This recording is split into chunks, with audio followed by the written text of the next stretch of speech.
Muthoot finance से ही शुरुआत करते हैं, क्योंकि आज गूगल ट्रेंड में सबसे ऊपर ये ट्रेंड करता हुआ ये शेयर इस समय दिखाई दे रहा है।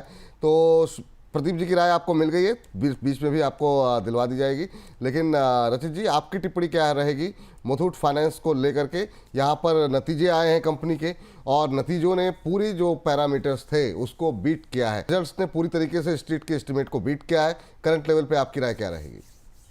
देखिए, करंट लेवल्स पे जिस तरीके से चल रहा है, अब प्रदीप भाई ने आपको जो चीज सुझाई है वो सुझाई है एज अ ट्रेडिंग बेट। और ये ट्रेडिंग बेट के तौर पे अगर आप ले रहे हैं तो डेफिनेटली आप यहाँ पे पोजीशन बना सकते हैं। लेवल्स आपको प्रदीप भाई ने दे दिए हैं, बट ये ट्रेडिंग बेट जो है ये स्ट्रेच होती हुई कहीं ना कहीं आपको जाती हुई दिख भी सकती है 2860 लेवल्स तक। मैं अगर आप इन्वेस्टमेंट बेट की बात करेंगे तो आपको ये बोलूंगा थोड़ा सा वेट करिए, बहुत ज्यादा अभी विचलित ना हो। ये बात जरूर है कि इसने एक री रेटिंग कैंडिडेट के तौर पे अपने आप को प्रेजेंट कर दिया है, बट जब भी ये कूल ऑफ करे और कूल ऑफ करने के बाद 2680 लेवल्स के आसपास आए, 2700 लेवल्स वापस आए, उन लेवल से अपनी बाइंग चालू करेंगे और 2580 तक अपनी बाइंग करते रहेंगे। मैं ये बिल्कुल भी नहीं कह रहा हूं कि ये लेवल्स आपको अभी देखने को मिलेंगे, but if it is an investment bet, risk return और बेटर रिवॉर्ड्स के लिए लोअर लेवल पे मार्केट की वॉलेटिलिटी के चलते जब होगा तब। अभी जिस तरीके से ट्रेड कर रहा है 2860 तक के लेवल्स आपको ऑन द कार्ड्स देखने को मिल सकते हैं, but not advisable for fresh investment position. लेकिन सर, जिन लोगों के पास है पहले से, मान लीजिए जिन लोगों ने प्रदीप जी के कहने पर नहीं, पहले से बहुत लोगों के पास होगा, उनके लिए क्या अभी होल्ड करने की सलाह है इस रिजल्ट के बाद, या फिर इस तेजी में प्रॉफिट बुक करने की सलाह है? क्या सलाह रहेगी? देखिए, अब दो तरीके के इन्वेस्टमेंट्स हो सकते हैं। अगर आपने इसको बहुत शॉर्ट टू मीडियम टर्म लिया था तो 2860 2900 के लेवल्स आए, प्रॉफिट बुक कर सकते हैं। अगर इसमें आपने पोजीशन अच्छे समय के लिए रखी हुई है, आप इसको साल 1.5 साल और दे सकते हैं। बहुत पोटेंट काउंटर है, बहुत पोटेंट कंपनी है, और अगर आप अच्छा टाइम दे सकते हैं तो ये आपको फिर 3400 से 3600 के भी लेवल्स दिखाने का दमखम रखता है। ठीक।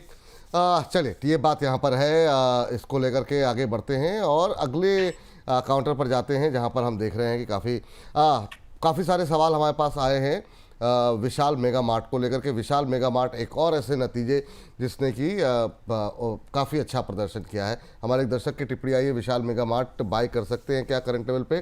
सर, 3 दिन की छुट्टी के बाद मंडे को जब मार्केट खुलेगा तब बाय करें। सर, छोटा स्टॉक बताइए जो बाय कर सकते हैं 6 महीने। छोटे शेयर की अगर आप बात कर रहे हैं तो आपको शनिवार को 3 बजे रचित जी के साथ हमारा विशेष शो देखना पड़ेगा, जो कि 3 बजे शनिवार को ऑन एयर होगा। तो आप छुट्टी का दिन रहेगा, बढ़िया अपना जन्माष्टमी और तमाम त्यौहार मनाते हुए आप लोग देखिएगा 3 बजे। तो वहाँ पर छोटे शेयरों पर विशेष बात होगी, 100 रुपये के आसपास के जो शेयर हैं। चलिए, नतीजे दिखाते रहिए, नतीजे देख लें लोग। और नतीजे में जो है 37% मुनाफा बढ़ा, रेवेन्यू 21% बढ़ा, EBITDA 25%, मार्जिन्स जो है वो 14.5% रहे हैं, उसमें भी थोड़ी सी इंप्रूवमेंट आधे फीसद के आसपास की रही है।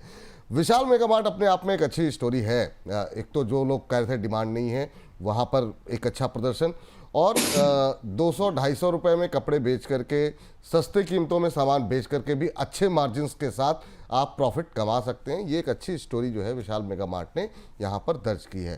जब IPO आया था बहुत लोगों के मन में आशंका थी, लेकिन ओवरऑल अगर हम देखें क्वार्टर दर क्वार्टर शेयर ने अपने आप को प्रूव किया है नतीजों के माध्यम से। सर, आपकी टिप्पणी क्या रहेगी? प्रदीप सर, बताइए जरा, विशाल मेगा मार्ट पे क्या करना चाहिए? इसमें इंटरेस्टिंग फैक्ट ये है कि जो सेशन अभी आ रहा है, दुर्गा पूजा, दिवाली, मुझे लगता है कि विशाल मेगा मार्ट पे बहुत ज़्यादा सेल्स होता है। एंड जिस तरीके से हमने देखा कि लास्ट आज से आई थिंक 1 महीना पहले ही प्रोमोटर ने कुछ जो स्टेक है बेचा था। उस दिन का लो था 112 113 के आसपास।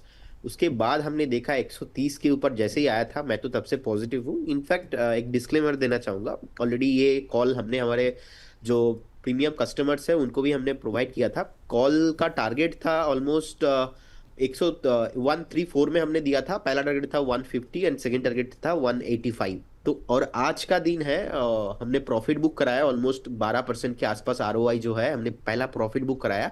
और सेकंड टारगेट मुझे लगता है कि इसमें 185 180 इज कमिंग सून। तो मैं बहुत ही बुलिश हूँ तो जिस तरीके का यहाँ पे रैली है। और आप देखेंगे स्टाइल बाजार, विशाल मेगा मार्ट, दोनों काउंटर पे एक मोमेंटम आ रहा है। सो मेरे ख्याल से करंट जोन से भी आप बाई करके जा सकते हो, लेकिन बहुत वॉलेटाइल रहता है, तो इन्वेस्टमेंट ही करना है काउंटर पे। नेक्स्ट 2 से 3 महीने का अगर व्यू है तो फिर आप करंट जोन से भी बाई करके जा सकते हो। ठीक, करंट जोन से बाय करके जा सकते हैं। और जिनके पास है क्या वो होल्ड करें अभी, या फिर इन लेवल्स के आसपास रिजल्ट्स के बाद प्रॉफिट बुक करना डेफिनेटली होल्ड करें विद स्टॉप लॉस ऑफ 135 का एक स्टॉप लॉस लगाइए एंड होल्ड कीजिए करंट जोन से। चलिए ठीक है, अगले काउंटर पे आते हैं। और ये काउंटर पे मैं, हाँ इसमें मज़ा आएगा क्योंकि फिर से जो है कुछ ना कुछ टिप्पणियाँ आएंगी आनंददायक। सर एक और लिस्टिंग हुई है, तो मैं चाहूँगा एक बार आप लोग थोड़ा सा अध्ययन कर लें। जेएसडब्ल्यू सीमेंट पे बहुत क्वेरीज आ रही हैं कि क्या करना चाहिए जेएसडब्ल्यू सीमेंट के अंदर। अभी अगर हम देखें तो शेयर जो है वो 4% के प्रीमियम पर लिस्ट हुआ। बहुत लोग, ग्रुप बड़ा था लेकिन मतलब उतने बुलिश नहीं थे, कुछ लोग बहुत ज़्यादा बुलिश थे। अलग मिली जुली प्रतिक्रियाएं आईपीओ के समय भी काफ़ी देखने को मिली हैं। जी रचित जी बताइए सर। सर लास्ट फ्राइडे को हम इसको डिस्कस कर रहे थे और तब मैंने बहुत क्लियरली कहा था कि एक्सपोजर लेना चाहे छोटा छोटा लीजिएगा, बहुत बड़ा मत लीजिएगा। और ये मैं क्यों बोल रहा हूं सर, ये मैं सिर्फ इसीलिए बोल रहा हूं क्योंकि एक ना कुछ आईपीओ के कारण ही जो सिचुएशन बनती हुई दिखी है ना, एक एनएसडीएल के रिकमेंडेशन पे, एनएसडीएल की बात पे आदमी ने बोल दिया था कि आईपीओ में रिकमेंडेशन देना बहुत आसान काम है। ठीक है, आसान काम है। अब आपके सामने है, पूरी दुनिया बुलिश थी इसके ऊपर और हमने क्लियरली कहा था बहुत ज्यादा अट्रैक्टिव नहीं लग रहा है। मैं ये सब चीजें सर करता नहीं हूं, बट अब करनी पड़ रही है। नहीं सर, बढ़िया बात है, लेकिन अब जरा आते हैं इस पर, और दोनों पे जरा स्पष्ट रूप से आप प्रदीप जी और रचित जी राय दीजिए। पहले तो रचित जी ये बताइए, क्योंकि आपने शुरू किया है तो अब मैं चाहूँगा कि आप कंटिन्यू करें कि देखिए अब 4% प्रीमियम पे लिस्ट हुआ, काफ़ी लोगों ने पैसे लगाए हैं। तो जिन लोगों ने पैसे लगाए हैं क्या वो करंट लेवल पे एग्जिट कर लें 2-4% जो भी मिल रहा है, या फिर होल्ड करके रखें? आपको भरोसा है आगे चल करके बेहतर प्रदर्शन करेगा? बहुत बड़ा वर्ग ऐसा भी होगा जिनको आईपीओ में अप्लाई नहीं हो पाया, उनको लग रहा है बहुत कम पे लिस्ट हुआ तो हम तो बिल्कुल आईपीओ के प्राइस पे ही मिल रहा है तो अब एंट्री कर सकते हैं, तो क्या उनके लिए सही रहेगा? पहली टिप्पणी आपकी, फिर यही सवाल प्रदीप जी के लिए। देखिए अब एक इसमें थोड़ा सा सेफ ट्रेड प्ले करते हैं। अगर आपने इसको लिस्टिंग गेन के लिए खरीदा है, सिंपल कंसेप्ट है, लिस्टिंग गेन तो आपको हुआ नहीं, अब आप क्या करेंगे? अब आप वेट करेंगे ड्यूरिंग द डे, अगर आपको एक अपटिक मिलता है, ड्यूरिंग द डे अपटिक मिलता है, उसके वेट करने के लिए भी आपकी एक लिमिट होती है। अब आईपीओ प्राइस से नीचे का आपको स्टॉप लॉस लगाना पड़ेगा क्योंकि आईपीओ प्राइस पे तो ये लिस्ट हुआ है, मगर आपको दिमाग में लिस्टिंग गेन अगर है तो 142 का आप स्टॉप लॉस लगा लीजिए। 142 के नीचे जाएगा तो एग्जिट कर लीजिएगा। और ये मैं क्यों बोल रहा हूं, जिस तरीके से ये स्टॉक पोजीशन है, जिस तरीके से ये स्टॉक है, अगर आपने इन्वेस्टमेंट के बेट पे ले रखा है तो आपका एक लॉट आया होगा, पूरा 100, 200, 500 शेयर्स नहीं आया होगा। अभी एवरेज करने के लिए मत सोचिएगा। फ्रेश एंट्री की बात कर रहे हैं, यहां नहीं करेंगे क्योंकि कंपनी को अभी थोड़ा टाइम लगेगा। Company is a loss making company, that we had discussed earlier as well. Let's be honest, थोड़ा टाइम दीजिए इसको, बहुत ज्यादा यूफोरिक नहीं मूवमेंट होने वाला है। Don't run behind it. और जिन लोगों ने लिस्टिंग गेन के लिए खरीदा 142 के स्टॉप लॉस के साथ पोजीशन मेंटेन करें, जहां आपकी रिस्क एपेटाइट के हिसाब से टारगेट आ जाए ना, वहां आप एग्जिट करें। ठीक, ये बात यहाँ पर जो है जेएसडब्ल्यू सीमेंट पे लेकर के रचित जी का मानना है। प्रदीप जी आप क्या कुछ कहना, टिप्पणी करना चाहेंगे? देखिए रचित जी ने एकदम सही बोला है और मैं भी यही मानता हूँ कि अगर कोई भी स्टॉक न्यू लिस्टिंग हुआ है तो मेरा सिंपल सा स्ट्रेटेजी यही रहता है कि आईपीओ हाई के ऊपर सस्टेन अगर होता है उस केस में मैं बाई करता हूँ। तो इस केस में अगर 160 क्रॉस करेगा देन मैं बाई करना पसंद करूंगा। अभी के लिए 140 का स्टॉप, जिनके पास भी अलॉटमेंट मिला है, फ्रेश यहाँ पे एंट्री नहीं है, फ्रेश रिकमेंडेशन नहीं है, आपको अवॉइड ही करना है। 160 के ऊपर अगर 2-1 दिन सस्टेन होता है उस केस में आपको बाई करना है। अभी जिनके पास है 140 के एक स्टॉप लॉस के साथ आप इस काउंटर को होल्ड कीजिए। 140 मतलब 140, अगर 140 ब्रेक होता है तो मेरे तरफ से तो बिल्कुल भी लगता नहीं कि आपको होल्ड भी करना चाहिए, क्योंकि हमने बहुत बार ऐसे एग्जाम्पल है देखा है बहुत नीचे आता है। तो एक बार अभी पेशेंस रखिए, देखिए अगर 140 ब्रेक होता है तो एग्जिट करने का सलाह रहेगा। 140 अगर ब्रेक होता है तो एग्जिट कीजिए, ये प्रदीप जी का मानना है, हड़बड़ाहट में लेना नहीं है। मुझे ऐसा क्यों लग रहा है तो कि हमारे दोनों महानुभाव थोड़ा डिफेंसिव होकर खेल रहे हैं? क्या मतलब सर ये टिप्पणियों से आप लोग घबरा तो नहीं गए सर? नहीं सर, घबराए नहीं। मैं तो एक्चुअली किसी और चीज को देख रहा था कि देखिए वीकेंड की बात है, ये दिल्ली और इनके शर्ट के कॉलर पे आप थोड़ा सा फोकस करिए, दिल का शेप बन रहा है। अभी जब ये बोल रहे थे ना तो मैंने कहा भाई साहब ये तो हर जगह से इंडिकेशन दे रहे हैं, कोई समझ क्यों नहीं रहा है, इनका शर्ट का कॉलर तक दिल बना रहा है। मुझे तो उस बात पे हंसी आ रही थी। मतलब क्या माइन्यूट ने शर्ट का कॉलर भी कोट के साथ ऐसे सेट किया है कि भाई दिल है कोई तो आके ले लो। माइन्यूट ऑब्जर्वेशन है सर, वाकई में मेरा ध्यान गया नहीं। ये इतनी मतलब ये है कि मतलब रचित जी ये बात तो है कि वाकई में बेहतरीन रिसर्च एनालिस्ट हैं, हर जगह इनकी निगाह बड़ी पैनी रहती है, छोटी छोटी चीज़ें ऐसी ऑब्जर्व कर लेते हैं कि वहाँ मतलब जो है जहाँ ना पहुँचे रवि वहाँ पहुँचे रचित जी, ये वाली बात हो गई सर है। ये देखिए, आपके चैनल पे ऐसा डायलॉग मत दिया करिए, आपके और भी मित्र हैं, कल को आपकी मित्रता में खटास ना आ जाए। अरे मैं नहीं नहीं नहीं, टारगेट हूँ नहीं। सर, हाँ, मैं कहीं कोई ऐसा वो नहीं हूँ सर। वाह। चलिए अब जरा बात हो गई है जेएसडब्ल्यू सीमेंट को लेकर के, तो अब जरा एक और स्टॉक जिस पे आप दोनों की टिप्पणी जानना चाहेंगे, जिस पर काफ़ी ज़्यादा हम लोग बातचीत भी कर रहे थे, ट्रोलिंग वाली, ये लगातार ट्रेलिंग पर मतलब जो है अब नीचे जाता हुआ दिखाई दे रहा है। रचित सर आपसे शुरू करना चाहेंगे और फिर प्रदीप जी आपकी भी, वो है एनएसडीएल। एनएसडीएल में अब करंट लेवल पे क्या करें, मतलब ठीक ठाक करेक्शन आ गया। कल कुछ लोगों से बात हो रही थी, वो कह रहे थे 1080 तक, किसी से क्यों, मतलब रवि जी कह रहे थे 1080 तक भी जा सकता है, 1150 के आसपास आप जिसको अब नई खरीदारी करनी है वो कर सकते हैं। क्या आपका लेवल क्या होगा रचित जी, कि जो लोग फ्रेश बाय करना चाह रहे हैं वो कहाँ करें, और जिनके पास था और जिन्होंने 1400 तक के लेवल देख लिए अभी तक एग्जिट नहीं किया है, तो क्या लॉस, मतलब लॉस तो नहीं होगा, लेकिन हाँ जब लोग लिस्टिंग गेन पर भी लॉस ही बोल रहे थे कि आपने मेरा लॉस करा दिया, तो उनके लिए तो लॉस ही है ये, तो क्या करेंगे उनके लिए?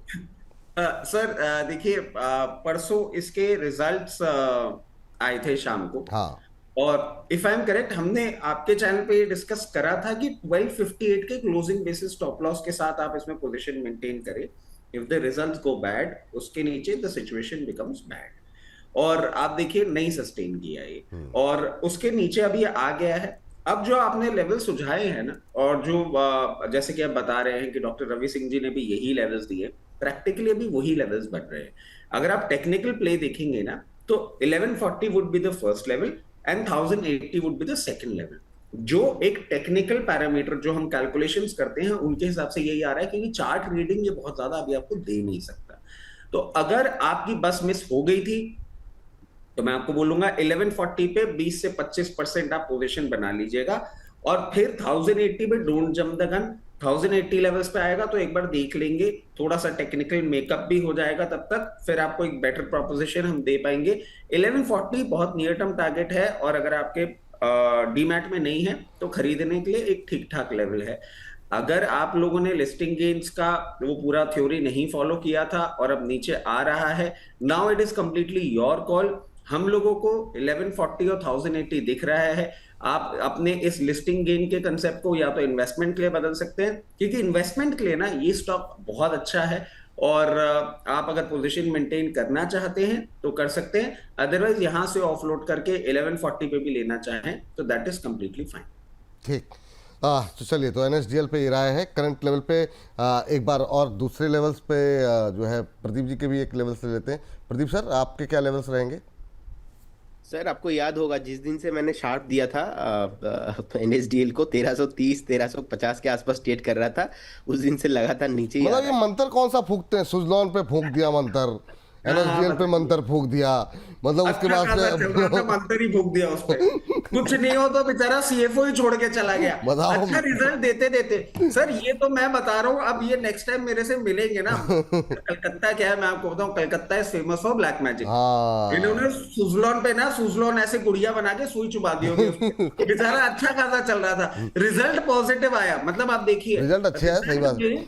सर, सीएफओ ने रिजाइन कर पॉलिसी दिया। चेंज करी है उन्होंने, इस कारण से जो आपको ईयर ऑन ईयर ग्रोथ है ना, वो 7% पे आती हुई दिखी है। अच्छा खासा चलता हुआ सीएफओ एकदम से आगे रिजाइन करता है, बोलता है for better opportunities I am joining सम्मान कैपिटल। मैंने कहा भाई इतना कितना डर हो सकता है, तुमने पूरी कंपनी बदल दी, सब कुछ कर दी, मगर ये भाई साहब बैठे, इन्होंने पक्का कुछ ना कुछ किया, नींबू मिर्ची लगा के और गुड़िया बना के और उसमें सुई लगा दी, बेचारा चलता चलता रुक गया। देखिए क्या सर, कहते हैं जिस प्रदीप तरीके जी, से बताइए हमने सर जी। जिस तरीके से हमने देखा है कि नीचे आ रहा है, एक्चुअली बहुत रैली हो गया है इसमें, तो टेक्निकली पॉसिबल नहीं है इतना भागना, है ना।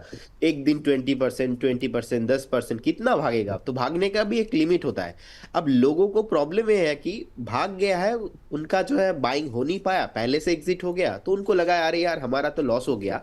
लेकिन आप अगर हायर प्राइजेस में बाई कर रहे हो तो उसमें रिस्क जो है ना बहुत हो रहा है आपका। तो अकॉर्डिंग दैट जिस तरीके से नीचे आ रहा है, 1 घंटे का चार्ट में अभी भी कोई बेस नहीं बिल्ड हुआ, मुझे लगता है कि स्टॉक जो है 1100 के नीचे भी जाने के लिए रेडी हो सकता है कि 1115 1120 20 जो है वो नेक्स्ट 2 से 3 दिन में ही देखने को मिले।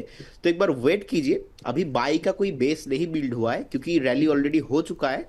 सो एक बार वेट करने का ही सलाह होगा, क्योंकि फ्रेश यहाँ पे ब्रेकडाउन आया है 1 घंटे के चार्ट में और लगातार नीचे आ रहा है।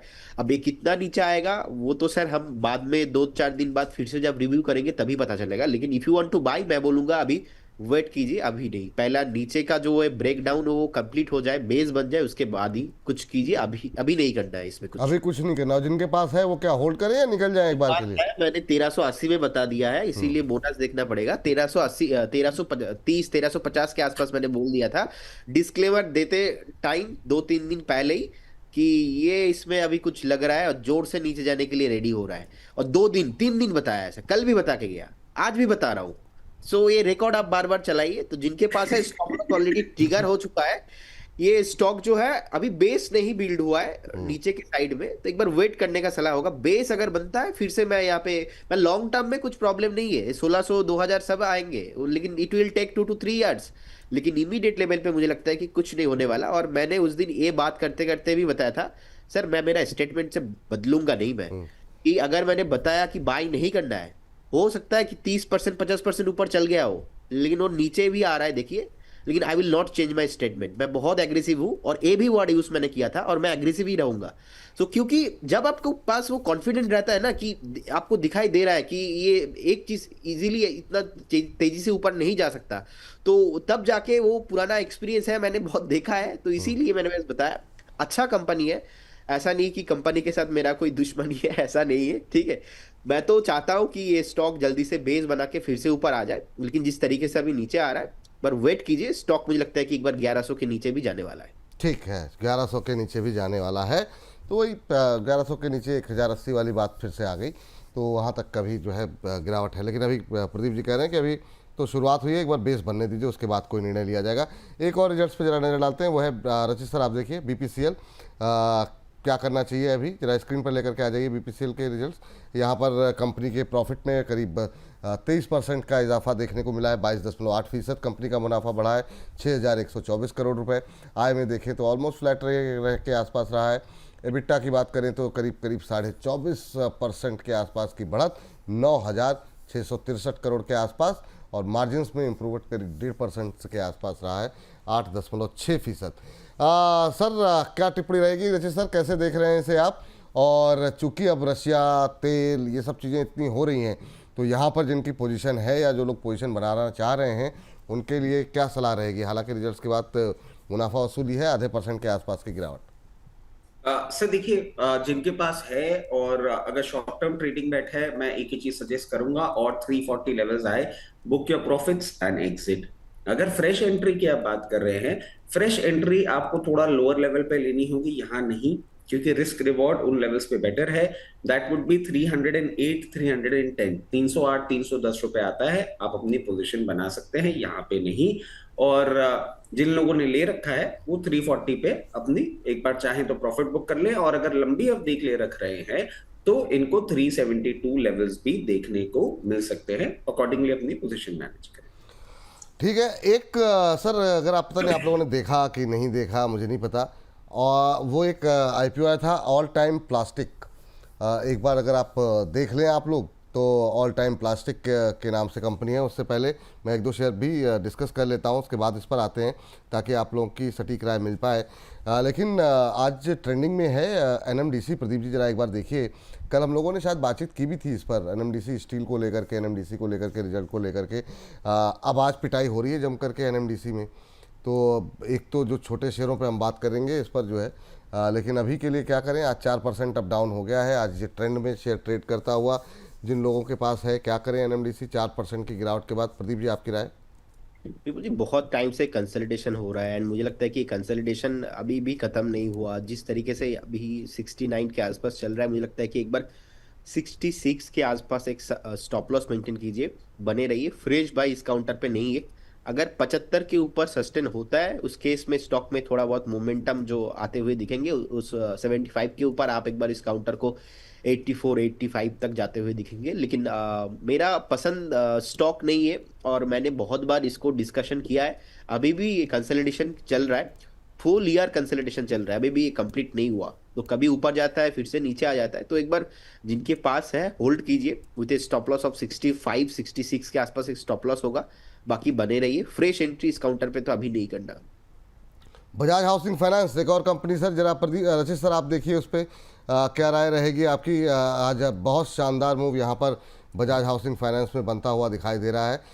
3-4% की तेज़ी काफ़ी दिनों बाद एक दिन में इस तरह की तेज़ी देखने को मिल रही है।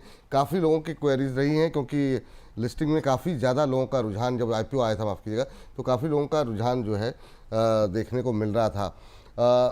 कंपनी का ओएफएस आ सकता है, इस तरह की संभावनाएं जताई जा रही हैं। आपकी टिप्पणी क्या रहेगी करंट भाव पे बजाज हाउसिंग फाइनेंस को लेकर के? सर एक टिप्पणी उससे पहले एक और चीज के बारे में करना चाहूंगा। एक्चुअली आपके साथ ये जो छोटे शेयर के शो है ना, उनको करता करता मेरी कुछ ना कुछ ऐसी फीलिंग डेवलप हो गई है कि जितने भी छोटे शेयर है ना वो सारे के सारे मेरे अपने खुद के हो गए। अभी एनएमडीसी स्टील की हम बात कर रहे थे, एनएमडीसी की हम बात कर रहे थे। जी जी सर जी। तो उसमें हमने सर अभी 3 रुपए का डाउनसाइड तो देख लिया, बट मेरा बेटा इतना भी खराब नहीं है। आज 1 रुपए से एक्स डिविडेंड हुआ है सर, तो उस चीज को भी कंसिडर करिए ना। मतलब 2 रुपीज 37 पैसे का ही डाउनसाइड है, क्योंकि आज 1 रुपए का एक्स डिविडेंड मूवमेंट भी इसमें है। 1 रुपया वहां निकल गया है। वैसे अभी ये कोई मैजिक नहीं करने वाला, but just a view point कि ये बेचारा ऐसे 3 रुपए नहीं गिरा है, 2 रुपए गिरा है, 1 रुपए डिविडेंड का एडजस्टमेंट है। अब सर आ जाते हैं बजाज हाउसिंग फाइनेंस पे। तो बजाज हाउसिंग फाइनेंस में देखिए सर, ये जो मूवमेंट है, ओएफएस वाली न्यूज है, एवरीथिंग इज इन प्लेस। ये movement I don't see it happening more than 118 rupees as of now. 118 रुपए के ऊपर सस्टेन होता है ओएफएस का, और कुछ ज्यादा आपको डिस्क्लोजर और सारी चीजें देखने को मिलती हैं तो ये 125 तक मूव कर सकता है। But again these are very insignificant movements, क्योंकि हम हमेशा से कहते आए हैं बजाज हाउसिंग फाइनेंस आपके लिए बिल्कुल भी ट्रेडिंग बेट नहीं है, इन्वेस्टमेंट बेट है।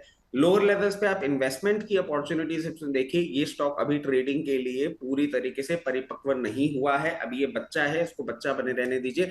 सिर्फ इन्वेस्टमेंट के तौर पे देखिए, अगर आप इसमें स्टकअप हो गए हैं, जहां भी आपको 118 से 124 की रेंज मिले और आपको इन्वेस्टमेंट नहीं करना है इसमें, तो वहां पे you can take a exit call. बट अगर आप इन्वेस्टमेंट के तौर पे सोचते हैं, बहुत कंफर्टेबली आपको आने वाले टाइम में सबसे पहले 148 रुपए का लेवल देखने को मिल सकता है, फिर 196, एंड आगे भी आपको और लेवल्स देखने को मिल सकते हैं। पोटेंट कंपनी है, बट जैसे जियो फाइनेंस के लिए हम हमेशा बोलते थे कि आप टाइम दीजिए आपको रिटर्न देगा, बजाज हाउसिंग फाइनेंस के लिए भी यही बोलेंगे, आप इसको टाइम दीजिए आपको रिटर्न देगा। फटाफट 2-3 कंपनियां आखिरी की बची हुई हैं, उस पर टिप्पणी ले लेते हैं। अपोलो के ऊपर जो है आज हम देख रहे हैं काफ़ी ज़्यादा अपोलो हॉस्पिटल को लेकर के ये ट्रेंड में आता हुआ, कल भी जो है एक काफ़ी ज़्यादा ट्रेंड कर रहा था। अब थोड़ा सा सुस्त हुआ है, लेकिन कल काफ़ी शानदार रैली रही थी। क्या टिप्पणी रहेगी प्रदीप सर आपकी? 7800 के आसपास कैसा लग रहा है 7798 का लेवल? कल काफ़ी शानदार मूव, आज थोड़ी सी प्रॉफिट बुकिंग, क्या करना चाहिए अभी? बिल्कुल मैं इसमें पॉजिटिव हूँ और मुझे लगता है कि आपको बाय करना चाहिए, लेकिन ये ट्रेडिंग कोई कॉल नहीं होगा इसमें। प्योर फंडामेंटल मुझे अच्छा लगता है। और जिस तरीके से ओवरऑल ये हॉस्पिटल काउंटर्स ऊपर जा रहा है और हम जैसे जो लोग बार बार फोर्टिस हॉस्पिटल में जा रहे हैं, अपोलो में जा रहे हैं, और इसी के कारण ये सारे जो कंपनीज है देखिए इतना प्रॉफिटेबल है। सो मुझे नहीं लगता कि इसमें कोई भी प्रॉब्लम है। 7800 के आसपास अभी चल रहा है। मुझे लगता है कि बहुत जल्दी स्टॉक आपको एक बार 8800 एंड 9000 उसके ऊपर देखने को मिल सकता है। एंड एक बार वेट कीजिए, नेक्स्ट 4 से 5 महीने अगर आप टाइम देते हो, मुझे लगता है कि ये स्टॉक आपको 10,000 भी दिखा सकता है। बहुत हाई पोटेंशियल है। और रचित जी, और आपका जो शो चलता है ना वो छोटे शेयर्स के लिए, मुझे बस वो वीडियो लिंक दे देना, तो मैं एक बार देख लूंगा तो कौन सा स्टॉक डिस्कशन हो रहा है। तो मेरा जो दृष्टि है वो वाला दृष्टि मैं नहीं दूंगा ऐसे स्टॉक तो नहीं चलेगा। वाह वाह वाह वाह वाह वाह, बहुत शानदार। उन शेयरों की गुड़िया नहीं बनेगी। हाँ, मतलब ये तो मान रहे हैं कि दृष्टि रहती है, भाई भेज दीजिए इस पर जो है 4 घर बचा दूंगी, मतलब टाइप वाला मामला है। वाह वाह वाह वाह, बहुत शानदार। ये जो है टिप्पणी मजेदार की सर आपने। देखिए, एक चीज मैं ऐड करना चाहूंगा कि दिल्ली की हवा में क्या खराबी है कि साहब आजकल खांसी जुकाम के लिए अपोलो जा रहे हैं। अब जरा कोई इनके साथ सॉरी फोर्टिस जा रहे हैं, अब कोई इनके साथ ये चला जाए कि खांसी जुकाम का कारण कहीं फोर्टिस में बैठी हुई कोई डॉक्टर ही नहीं जिसके कारण से इनको बार बार खांसी जुकाम हो रहा है, बोले इसी बहाने दिल्ली आके और मैं मिल लेता हूँ खांसी जुकाम के किसको बहाने। पता फोर्टिस जा रहे हैं, देखा आपने? आपसे सर कह बोले दिया, ना अभी, बोले ना अभी। आपसे कह दिया आपने, मान लिया। कहाँ सर जा मैं रहे तो हैं, देखिए क्या नुकसान कर रहा है पता नहीं है ना, मतलब जो है, तो अब इस पर क्या ही टिप्पणी की जाए। नहीं नहीं सर, मैं इनकी फोर्टिस वाली बात पे मान सकता हूँ। और मैं तो एज मतलब मैं सोच भी रहा था कि इनको मैसेज करूंगा अभी शो के बाद कि रात को सोते वक्त दूध और हल्दी पी लेना, आपका ये जो बलगम है जुकाम है बैठ जाएगा। बट जैसे इन्होंने फोर्टिस हॉस्पिटल की बात करी है और दिल्ली शहर की बात करी है, मैंने कहा हो सकता है उसके पीछे का कारण हो। पहले ये मुझे बोल रहे थे कि ओवर द वीकेंड चले जाएंगे, अभी सुनने में आया कि 3-4 दिन ये और रुक रहे हैं यहाँ पे। तो सर हो सकता है कोई और मीटिंग्स, कोई और बातें चल रही हो जिससे इनका एक्सटेंशन हो गया हो। ठीक सर, चलिए आपके लिए जो सवाल है मैं अब रशीद जी आप जरा देखिए। और इस बीच अभी भी JSW सीमेंट पे क्या करें, IPO में अलॉट हुआ है सर। ये सेगमेंट अभी हम लोग अलग से अभी 11:30 बजे ही अपलोड हो जाएगा, तो आप जाकर के देखिएगा। बस फटाफट इसको समाप्त कर रहे हैं तो आप लोगों को सबको पता लग जाएगा क्या करना चाहिए, और क्योंकि डिस्कशन में काफ़ी ज़्यादा हमने समय इस सेगमेंट को दिया हुआ है। तो आगे बढ़ते हैं सर जरा, चूँकि सारे फाइनेंस पे बात, एक दो फाइनेंस कंपनियों में बात हुई है। HDB फाइनेंस हाल की लिस्टिंग है, काफ़ी लोगों की क्वेरीज भी है और लगातार ट्रेंड में रहता है, तो एक बार जरा इस पर टिप्पणी भी हो जाए। देखिए HDB फाइनेंशियल सर्विसेज सर, इसमें मेरा कवरेज अच्छा ही है, मैं बुलिश हूं इसमें। और लोअर लेवल्स पे हमेशा मैंने बाइंग के लिए बोला है। जिस तरीके से चल रहा है मैं समझता हूं 768 लेवल्स पे आपको जाता हुआ दिख सकता है सबसे पहले। उसको जैसे ही क्रॉस करेगा उसके बाद वापस आपको ये बहुत कंफर्टेबली 800 लेवल्स, और 800 लेवल्स इस बार ब्रीच करेगा और मेंटेन करेगा तो मैं समझता हूं आपको 940 लेवल्स भी देखने को मिलेंगे। बट इसके लिए आपको थोड़ा सा पेशेंस मेंटेन करना पड़ेगा। 2 से 3 क्वार्टर के लिए आप होल्ड करें, 940 लेवल्स आपको ऑन द कार्ड दिख सकते हैं। अगर फ्रेश पोजीशन की आप बात कर रहे हैं तो फ्रेश पोजीशन के लिए मैं आपको बोलूंगा जिस भी दिन आपको यहां से थोड़ा लोअर लेवल पे मिले 748 की रेंज में, 748 से 738 की रेंज में आप स्टैगर्ड मैनर में अपने बाइंग पोजीशन बना के रख सकते हैं। इन टाइम टू कम आपको अच्छा रिटर्न दे सकता है। ठीक सर, चलिए जो है अब लास्ट काउंटर आप दोनों के लिए, जिस पे मैंने बोला था कि जरा एक बार देख लीजिए, all time plastic. Pradeep sir आप कमेंट करना चाहेंगे पहले? अब देखिए जिस तरीके से ऑल टाइम प्लास्टिक अभी ट्रेड हो रहा है, मुझे लगता है कि ये 295 296 के आसपास है। तो एक बार आप बने रहिए काउंटर पे 280 का एक स्ट्रिक्टली स्टॉप लॉस के साथ। अगर 280 ब्रेक होता है कभी भी तो मुझे लगता है कि इस काउंटर से एग्जिट करना चाहिए। ज़्यादा चार्ट नहीं है, एकदम रिसेंटली लिस्टिंग है। सो रिसेंटली लिस्टिंग है, आज ही लिस्टिंग है। आज अरे की लिस्टिंग है 50 सर, मिनट आज की पहले लिस्टिंग है। आज ही लिस्टिंग हाँ है, भाई, आज की लिस्टिंग है। इसलिए मुझे चार्ट ही नहीं मिल रहा है इसका। ठीक है, तो 325 के आसपास है। 280 का एक स्टॉप लॉस के साथ बने रहिए। 280 अगर ब्रेक होता है तो मुझे लगता है कि इस स्टॉक पे आपको नहीं रहना चाहिए। ऑलरेडी प्रॉफिट बुकिंग ऊपर से आ रहा है, 300 के नीचे आ चुका है, तो ये स्टॉक तो चलेगा फिर से 330 के ऊपर, उससे पहले नहीं। तो बहुत ही स्ट्रिक्टली स्टॉप लॉस होगा 280 पे। ठीक, अच्छा प्रीमियम मिल रहा है सर, जिन लोगों ने लिस्टिंग के लिए अप्लाई किया होगा 13-14% का प्रीमियम ठीक होता है इस तरह के वोलेटाइल मार्केट में। क्या करें रचित जी, प्रॉफिट बुक कर लें एक बार के लिए या वेट करना चाहिए, क्या सलाह रहेगी? बिल्कुल निष्पक्ष होकर राय दीजिए, जिसको जो कहना है कहते रहे। सर देखिए बहुत क्लियर बात है, I am not expecting much of upside. मैंने इसके लिए भी ये बोला था if you want to apply थोड़ा सा अप्लाई कर दीजिए। और अभी स्टॉप लॉस मेरा थोड़ा सा नीचे है, 278 का एक लेवल बनता है। 278 का क्लोजिंग बेसिस स्टॉप लॉस इस पे रहेगा। हायर लेवल्स पे जब तक मेंटेन कर रहा है, एक बार हो सकता है आपको वापस से अपसाइड का मूवमेंट भी करता हुआ दिखा दे।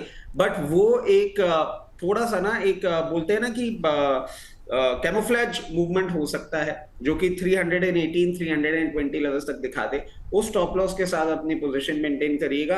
And if you have invested only for listing gains, मैं यही सजेस्ट करूंगा इसमें से जब आपको एग्जिट मिल जाए कर लीजिए। इन्वेस्टमेंट के लिए मैं अभी नहीं बोलूंगा कि आपको यहाँ पे बाइंग करनी चाहिए। और अगर आपने इन्वेस्टमेंट के लिए आईपीओ में अप्लाई किया था, अपनी पोजीशन बना के रखें, 1-2 क्वार्टर के रिजल्ट्स आने दें किस तरीके से परफॉर्म कर रहा है, उसके बाद आपकी पोजीशन बढ़ाने या घटाने की हम आपको बात बोलेंगे।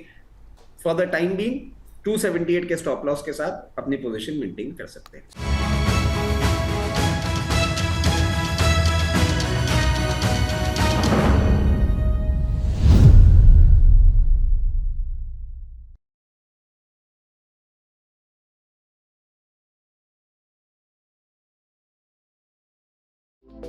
हैं।